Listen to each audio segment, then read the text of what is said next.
Everyone, this is Tech Kevin ng Workshop Pix Video Card Repair and Services. So today meron po tayong running for ating stress test. Ito po siya. So this is current line number po natin is 3028. So this is Zotac Nvidia to. So GTX 1660 Ti po siya. So may problem po siya sa customer po natin is garbage display.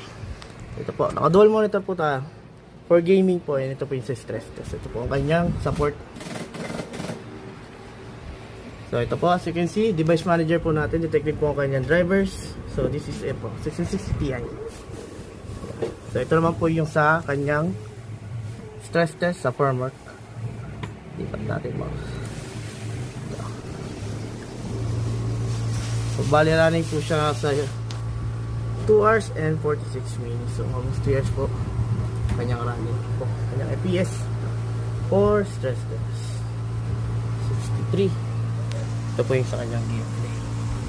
And naran na rin po natin siya sa ating benchmark. Ito po, Heaven Beats. Running po siya. So, may problem po nito after inspection po ng ating technician. So, sabi po ng customer, this is brand new na GPU. But after inspection po is halata pong may repair history na po itong yung kanyang PCB. And yung kanyang mga connector po is na jumper po, and yung kanyang GPU chip is na-reflow po dahil sobrang raming flux po yung kanyang GPU chip.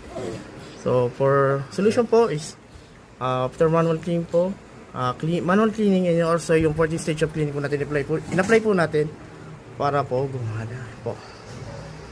So see, okay naman po. Wala na rin po yung kanyang main problem, which is yung garbage display nga po. Ito po.